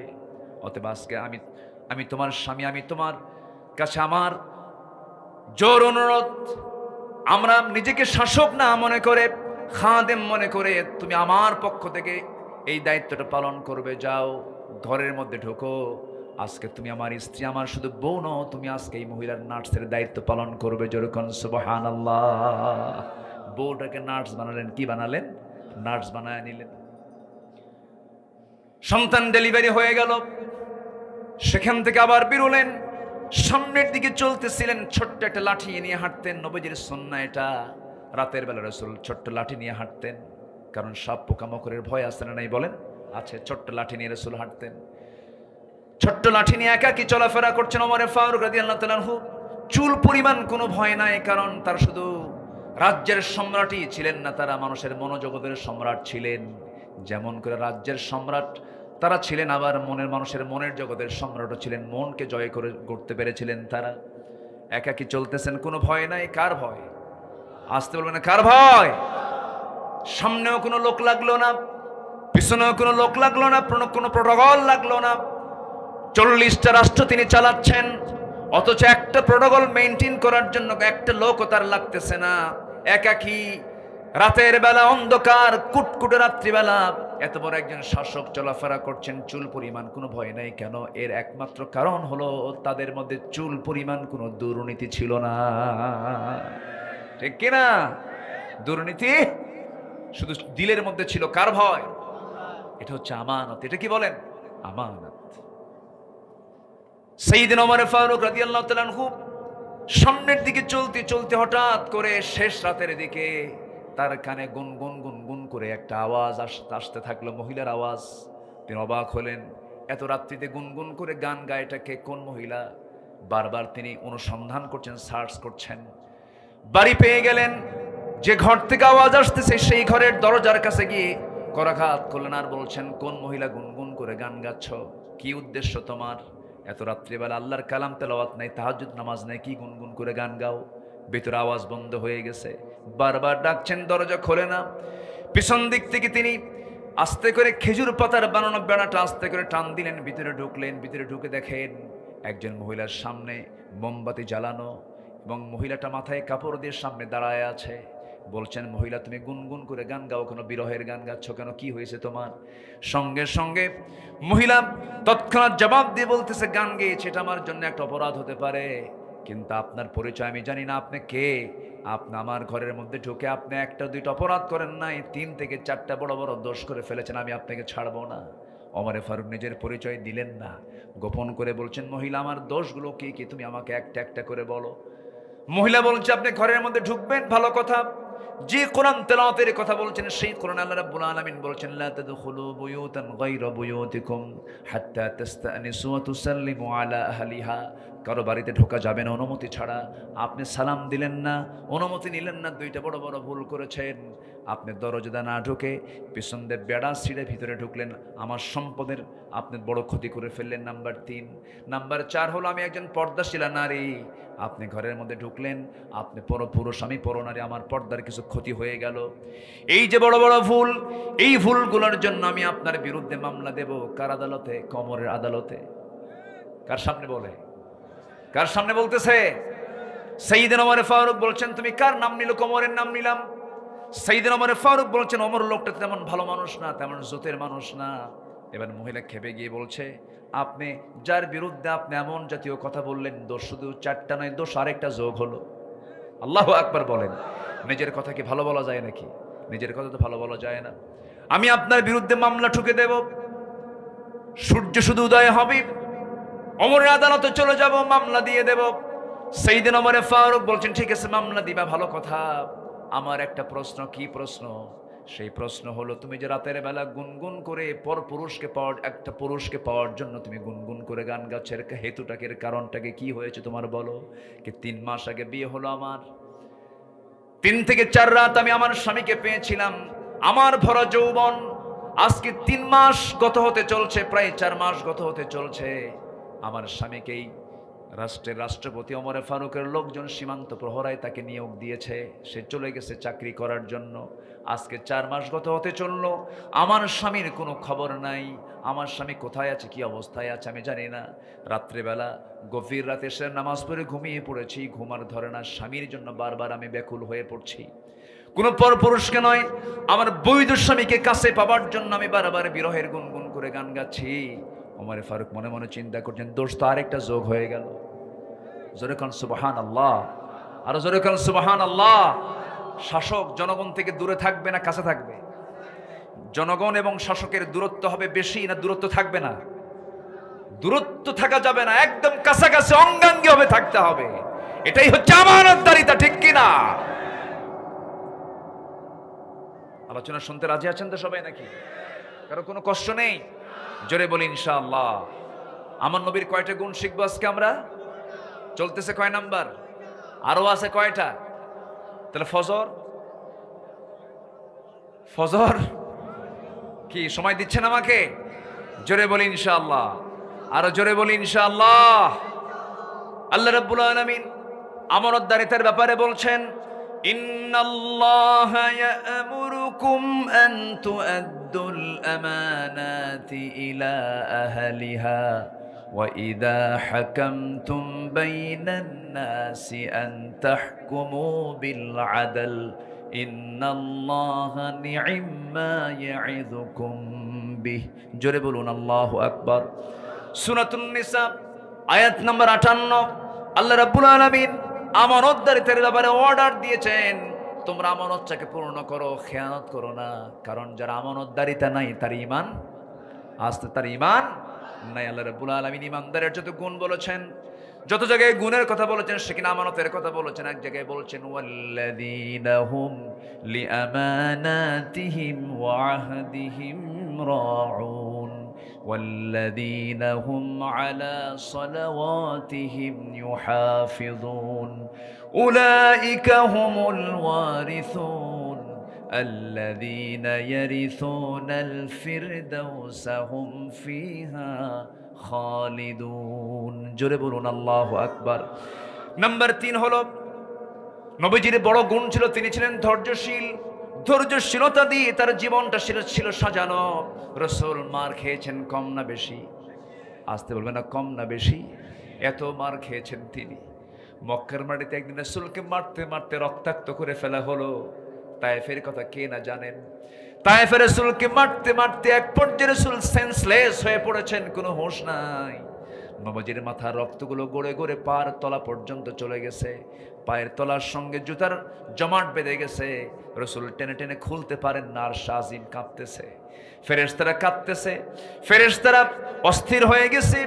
জিবরিল আমিন এসে বলছেন, ইয়া রাসূলুল্লাহ, এই তায়েফবাসী আপনাকে এত অত্যাচার করলো, এত জুলুম করলো, আপনি শুধু বলে দেন এই তায়েফবাসীকে দুই পাশের দুই পাহাড় দিয়ে চাপা দিয়ে শেষ করে দেব। রাসূল বলছেন, ও আমার ভাই জিবরাইল, আমি মুসার মতো দোয়া করব না, আমি নূহের মতো দোয়া করব না। আমার এই সমস্ত তায়েফবাসী বুঝে নাই, না বুঝে না জেনে আমার প্রতি অত্যাচার করেছে, জুলুম করেছে। আমি এদের সমস্ত ভুলগুলোকে আমি রাসূল মাফ করে দিলাম। জোরে বলি সুবহানাল্লাহ, আরো জোরে বলি সুবহানাল্লাহ। আমার নবীজির মধ্যে প্রতিশোধ ছিল না, ক্ষমা ছিল। ক্ষমা ছিল। আমাদের মধ্যে কি থাকা দরকার? ক্ষমা থাকা দরকার। যার মধ্যে ক্ষমা বেশি, আল্লাহর ক্ষমা তার উপরে বেশি। আল্লাহুম্মা ইন্নাকা আফুউন তুহিব্বুল আফওয়া ফাআফু আন্না। আল্লাহ তুমি ক্ষমাশীল, ক্ষমাকে ভালোবাসো, আমাদেরকে ক্ষমা করে দাও। ধরুন আপনার একজন ভাইয়ের সঙ্গে গন্ডগোল লেগেছে, আপনি নিজে গিয়ে তার কাছে সরি বলবেন, এটা আপনার জন্য আপনি বড় মুজাহিদ। আপনি নিজেকে ছোট ভাববেন, আপনি বড় মুজাহিদের ভূমিকা পালন করলেন, বিশাল বড় সব আপনি পেয়ে যাবেন।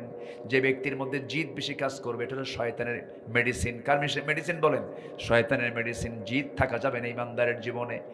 ইমানদারের জিদ হবে একটাই, সেটা হলো যেমন করে হোক তাহাজ্জুদ পড়ব, যেমন করে হোক ফজর পড়ব। আল্লাহু আকবার বলেন। ভালো কাজে আমরা এগিয়ে যাব। তাআওয়ানু আলাল বিররি ওয়াত তাকওয়া ওয়ালা তাআওয়ানু আলাল ইসমি ওয়াল উদওয়ান। আল্লাহ রাব্বুল আলামিন আরেক জায়গায় বলছেন, ওয়াসারিউ ইলা মাগফিরাতিম মির রাব্বিকুম ওয়া জান্নাতিন আরদুহাস সামাওয়াতি ওয়াল আরদ উইদ্দাত লিল মুত্তাকিন। জোরে বলুন আল্লাহু আকবার। তাহলে আমাদের ধৈর্য আনার দরকার আছে না নাই? নাম্বার 1 হলো, মনে আছে আপনাদের?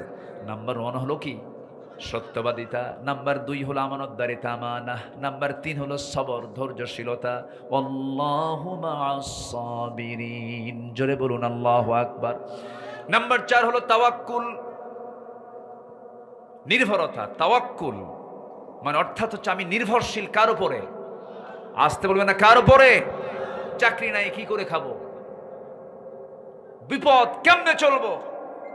পরিবারে আগুন ধরেছে, কেমনে টেকা ভার করবো? অনেকে হতাশ চিত্ততা নিয়ে থাকেন, আছে না নাই বলেন? আছে। এটা ইমানদারের জীবনে আসতে পারে না। কারণ ইমানদারের ভরসার জায়গা দুইটা না একটা? ইমানদারের ভরসার জায়গা দুইটা না একটা? কে?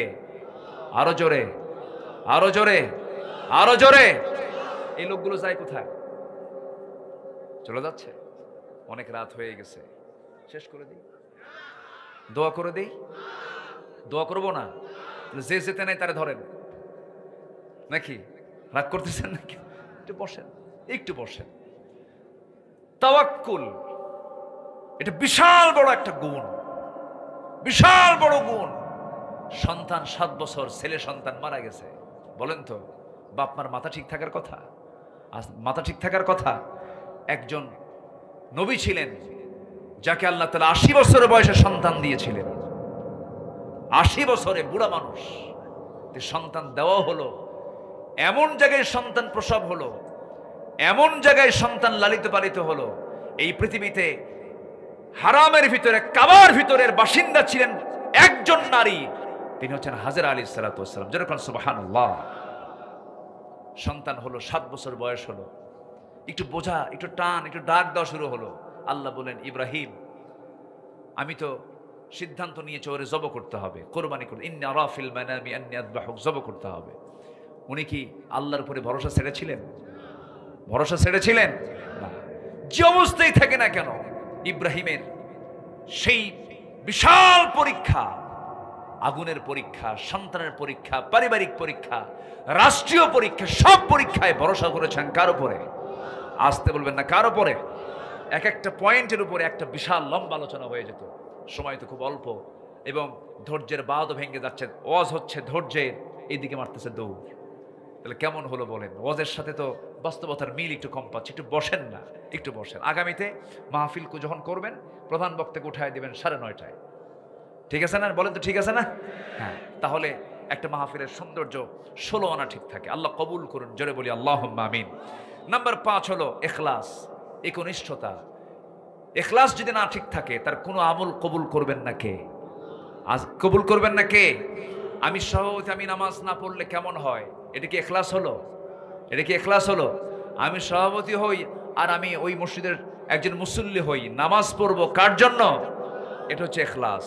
আল্লাহ রাব্বুল আলামিন বলেন, ওয়ামা উমিরু ইল্লা লিয়াবুদুল্লাহা মুখলিসিনা লাহুদ্দিন।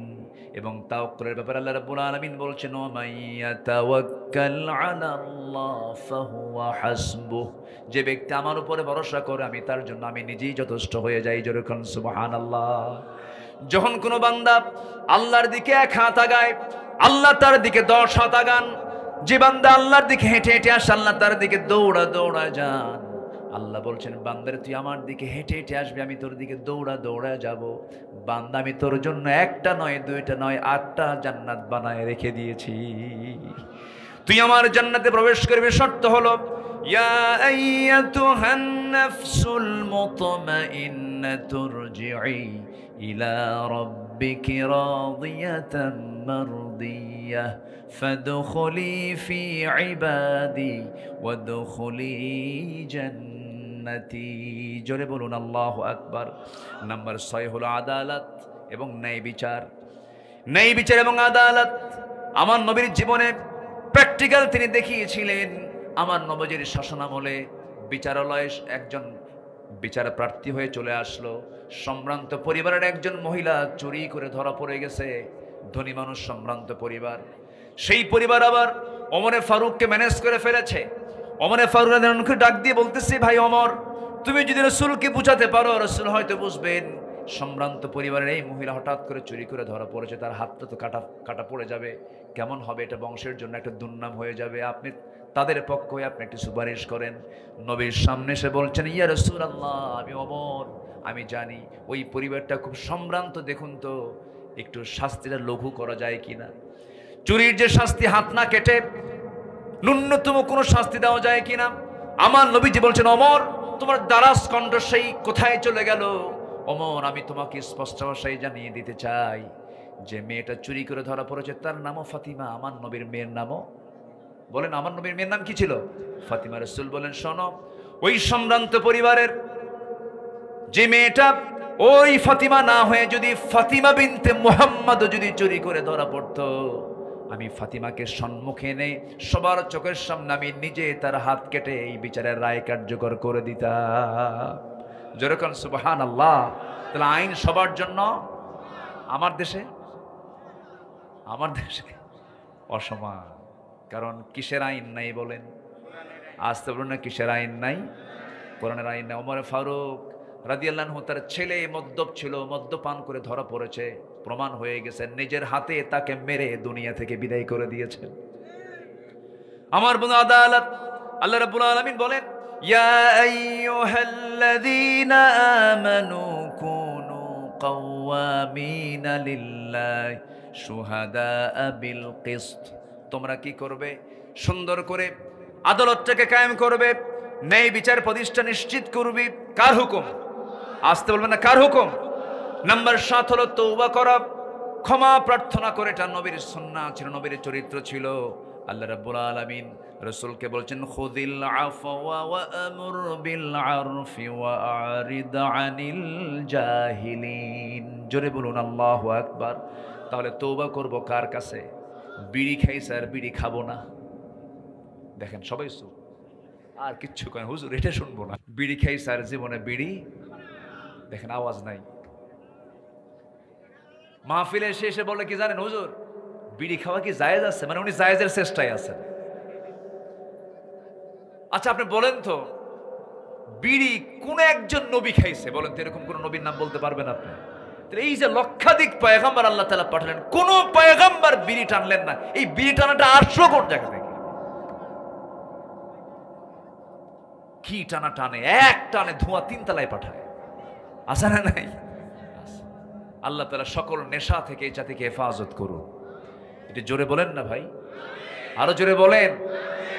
বিড়ির সাথে ধোঁয়া আছে না নাই? আগুন আছে না নাই? ধোঁয়া আগুন, এটা কি জাহান্নামের লক্ষণ না জান্নাতের লক্ষণ? ধোঁয়া থাকবে জাহান্নামে, আগুনও থাকবে জাহান্নামে, টানতে থাকে। আর কিছু বললাম না? আচ্ছা, সকল নেশা, কারণ নিজের জীবনের ক্ষতি হবে এমন খাদ্য খেলেও এই ব্যাপারে প্রশ্ন আসে না নাই? এটা দেহটা আমার জন্য আল্লাহ তাআলা আমানত করে দিয়েছেন। এই দেহের লাঞ্চকে আমি বিড়ি খেয়ে পৌঁছায় দিচ্ছি, এটার জন্য জবাবদিহিতা আছে না নাই? নষ্ট করা যাবে না। নাম্বার 8 হলো দয়া সহানুভূতি। দয়া সহানুভূতি, আমরা দয়া দেখাবো, সহানুভূতি দেখাবো। আমাদের মধ্যে দয়ার পরিমাণ কম হবে না বেশি হবে? বেশি হবে। রাসূল খুব দয়ার সাগর ছিলেন। রাসূল কিসের সাগর ছিলেন বলেন তো? দয়ার সাগর ছিলেন। জেনা করে প্রমাণ হয়ে গেছে এক মহিলার চূড়ান্ত শাস্তি, তাকে পাথর মেরে দুনিয়া থেকে বিদায় করা হবে। মহিলা জেনা করেছে, কোনো সাক্ষীও ছিল না। মহিলা নিজে এসে নবীর আদালতে এসে বলছে, হুজুর আমি জেনা করে ফেলেছি। রাসূল বলেন, না তুমি জেনা করো নাই। না হুজুর আমি জেনা করেছি। না তুমি করোনি। না হুজুর আমি জেনা করেই ফেলেছি। না তুমি করোনি জেনা। না হুজুর সত্যি আমি জেনা করে ফেলেছি। পৃথিবীর কোনো সাক্ষী লাগবে না হুজুর, আমি নিজে সাক্ষী আমি জেনা করেছি। রাসূল বললেন, জেনা করেছ তুমি তো নিজেই বলে ফেললা, তাহলে এখন জেনার ফলে কি পেটে কোনো বাচ্চা আসছে? হুজুর বাচ্চা তো চলে আসছে। রাসূল বললেন, তোমার তো অপরাধ হয়েছে, ঠিক আছে, সন্তান তো কোনো দোষ করেনি, যাও সন্তান ডেলিভারি না হওয়া পর্যন্ত আমি তোমার উপরে কোনো আইন কার্যকর করতে পারবো না, তুমি চলে যাও বাড়িতে। হুজুর আমার যদি মৃত্যু হয়ে যায়, কে আমার কিছুই করার নাই, তবে আমি তোমার জন্য দোয়া করে যাও। মহিলা চলে গেছে, সাহাবী চলে গেছে। সন্তান লালন ওই পেটের মধ্যে ধারণ করে আছেন, 9টা মাস পূরণ হয়ে গেল। সেজদায় পড়ে পড়ে কাঁদেন, তওবা করেন, আল্লাহর কাছে রোনা জারি করতে থাকেন। ঘন্টার পরে ঘন্টা শুধু নয়, দিনের পর দিন, মাসের পরে মাস। 9টা মাস পূরণ হয়ে গেল, সন্তান ডেলিভারি হয়ে গেল। ব্যাখ্যা এসেছে, এই মহিলা করলেন কি 3 দিন 2 দিন পরে নয়, মাত্র 1টা দিন পর, ডেলিভারির 1টা দিন পরে সন্তানটা বাসায় রেখে সোজা নবীর আদালতে গেলেন। গিয়ে বলছেন, ইয়া রাসূলুল্লাহ আপনি আদালত কায়েম করেন, আপনি আমার উপর আদালত কায়েম করুন। কেন? সন্তান ডেলিভারি হয়ে গেছে, আপনি আমার উপর আইন কার্যকর করে দেন। আমার রাসূল বলেন, মহিলা সন্তান যে ডেলিভারি হয়েছে সেই সন্তানটা বাড়িতে জীবিত না মৃত রেখে এসেছে। হুজুর সন্তান তো জীবিত। রাসূল বলছেন, হাউলাইনি কামিলাইন, সন্তানকে অবশ্যই 2 বছর দুধ পান করাতে হবে। হুজুর এত লম্বা সময় যদি আমি মরে যাই, রাসূল বলেন আমি তোমার জন্য দোয়া করে যাও। মহিলা আবার চলে আসতে বাধ্য হলেন। একজন আসামি, এত বড় একজন আসামি হওয়ার পরেও তার জন্য কোনো পুলিশ লাগলো না, প্রশাসন লাগলো না, কোনো জেলখানাও লাগলো না, কারণ ওই বান্দার মধ্যে ভয় কাজ করেছে একমাত্র কার? আসতে বলবেন না কার? আল্লাহর ভয়, ভুল করেছেন আবার অনুতপ্ত হয়েছেন, এটা হচ্ছে ইমানদারের গুণ। সন্তানকে দুধ পান করালেন, 6টা মাস চলে গেছে। 6টা মাসের মধ্য দিয়ে সন্তানকে টোটালি দুধের অভ্যাস বন্ধ করে অন্য খাবারের প্র্যাকটিস গড়ে তুলে এবারে 3য়বারের মতো মহিলার সন্তানটাকে কোলের মধ্যে করে নিয়ে নবীর সামনে হাজির হয়ে বলছেন, হুজুর আজকে সন্তান সহ চলে আসছি, এই যে সন্তান দেখতে পাচ্ছেন, এই সন্তানটা আর আমার বুকের দুধ খাওয়ার প্রয়োজন হবে না, অন্য খাবার খাওয়া শিখেছে, আর দেরি করবেন না হুজুর, 3য়বারের মতো আপনার আদালতে হাজির হলাম, আপনি আজকে আমার উপরে শাস্তি কার্যকর করে দেন। আমার নবীজি বলছেন, ও মহিলার সন্তানটা আমার হাতে তুলে দাও। সন্তান নবী তার হাতের মধ্যে উঠায় নিলেন, উঁচু করে ধরলেন এবং বলছেন, ও সাহাবীরা, এই যে সন্তানটা আমার হাতে দেখতে পাচ্ছ, এই সন্তানের লালন পালনের দায়িত্ব যে বান্দা গ্রহণ করবে, আমি রাসূল ওয়াদা করছি সেই বান্দার সাথে আমি জান্নাতের মধ্যে 2 নখের দূরত্ব অবস্থান করব। জোরে বলে সুবহানাল্লাহ। দৌড় মেরে কয়েকজন সাহাবী চলে এলেন, একজনের কোলে রাসূল ওই সন্তানকে দিয়ে দিলেন। আমার নবীজির চোখে পানি টলমল করছে, নবীজি কাঁদতেছেন আর এইদিকে অর্ডার দিচ্ছেন, কোনো কথা নাই, কারণ জেনার শাস্তি তো ইসলাম নিশ্চিত করে দিয়েছে। এবার রাসূল বলছেন, মহিলাকে নিয়ে যাও, উন্মুক্ত মরু প্রান্তরে বুক পর্যন্ত পুঁতে রেখে পাথর মেরে তাকে শেষ করে দাও। এটা কার হুকুম? আসতে বলবেন না, কার হুকুম? জেনা আছে যেখানে অসুখ আছে সেখানে জেনা আছে, যেখানে রোগ আছে সেখানে জেনা আছে, যেখানে অশান্তি আছে সেখানে। এই অশান্তিকে দূর করার জন্য, রোগমুক্ত সমাজ গড়ার জন্য জিনার শাস্তি একমাত্র ইসলাম যা নিশ্চিত করেছে এটার মধ্যে মহাকল্যাণ নিহিত। অনেকে বুঝতে চায় না, বোঝার চেষ্টাও করে না। আমার বন্ধুগণ, আজকের দুনিয়াতে জেনার ফলে অসুখ বিসুখ দুনিয়াতে সবচেয়ে কম না সবচেয়ে বেশি? সবচেয়ে বেশি। গোটা দুনিয়াতে মানুষ আজকে রোগী হয়ে গেছে, একমাত্র মূল কারণ হলো অবাধ যৌনাচারের কারণে, নিয়ন্ত্রণহীন যৌনাচারের কারণে, ইসলাম অনুশাসন না মেনে চলার কারণে। আমার নবীজি কাদা কাদা কণ্ঠে বলছেন, ও সাহাবীরা, এই মহিলাকে নিয়ে যাও, বোরকা পরাইয়া দিয়া বুক পর্যন্ত পুঁতে রেখে তাকে পাথর মেরে শেষ করে দাও। যখন পাথর মারা হচ্ছিল, আমার নবীজির কানে সংবাদটা চলে আসছে, ওই সাহাবী, ওই মহিলা পাথরের আঘাত সহ্য করতে না পেরে গর্ত থেকে উঠে এক পর্যায়ে দৌড় মারা শুরু করেছিলেন।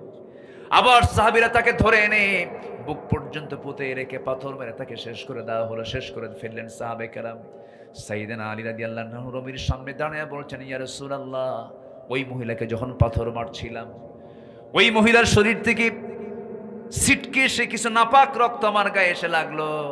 নাসিকা কুঞ্চিত করলেন, নাক শিকায় তুলে তাকে লানত করছিলেন। রাসূল কাদা কাদা কণ্ঠে বলছেন, আলী, কোন মহিলার রক্তকে নাপাক রক্ত বলো? তুমি কি জানো ওই মহিলার রক্ত জমিনে স্পর্শ করার পূর্বে আল্লাহ তাআলা তাকে জান্নাতের মেহমান বানায় নিয়েছে, আল্লাহ তাকে মাফ করে দিয়েছে।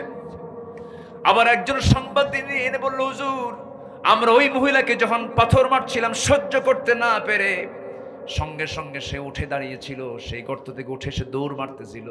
রাসূল আবেগ আপ্লুত হয়ে বললেন, তোমরা তাকে কেন ছেড়ে দিলা না? তোমরা তাকে কেন ছেড়ে দিলা না? যদিও এটা শরীয়ত সম্মত কথা নয়, কিন্তু মানবতার জন্য দয়ার সাগর যে তিনি, দয়া দেখিয়ে তিনি এই কথা বলে ফেলেছেন। আমার বন্ধুগণ, এটাই ছিল দয়া, এই নম্রতা, এই ভদ্রতা আমার নবীর ভিতরে ছিল।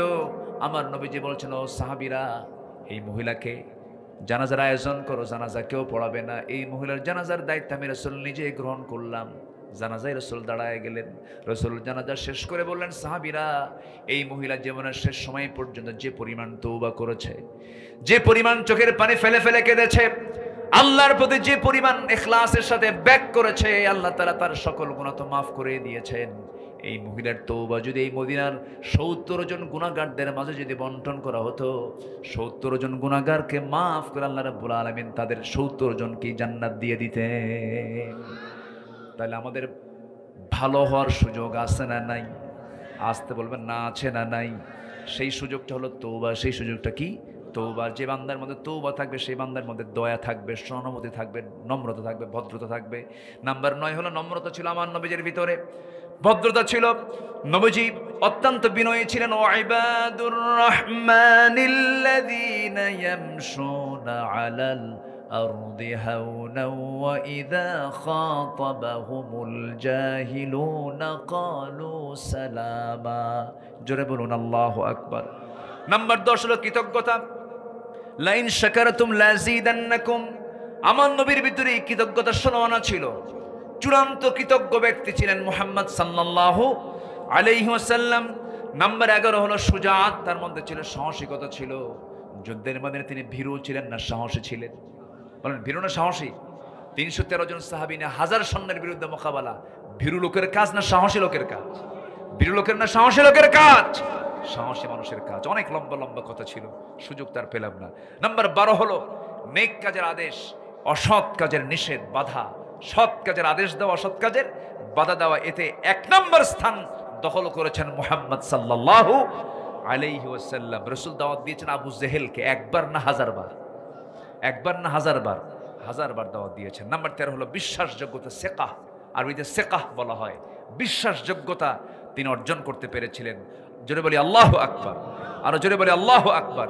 14 হলো নিষ্ঠা, ইখলাস ফিল আমাল, এটা ছিল তার মধ্যে সবচেয়ে গুরুত্বপূর্ণ গুণগত দিক। নাম্বার 15 হলো সর্বশেষ সহনশীল ছিলেন। জীবনের সকল জায়গায় তার মতো সহনশীল ব্যক্তিত্ব আর পৃথিবীতে দ্বিতীয়টা আসবে না। সেই নবীর আমরা উম্মত হতে পেরেছি। এই 15টা গুণে আমরা গুণান্বিত হব। জোরে বলি ইনশাআল্লাহ। ফজর পড়বেন কারা কারা, একটু হাত তুলে দেখান দেখি। ফজর পড়বেন কারা কারা, জোরে চিৎকার মেরে বলি আল্লাহ।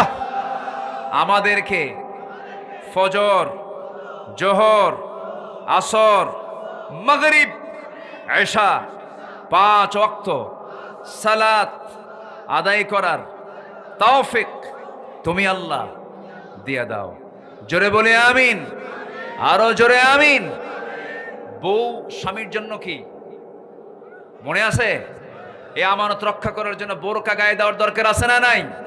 কারো বউ বোরকা ছাড়া চলবে না। জোরে বলে ইনশাআল্লাহ। আল্লাহ কবুল করুন।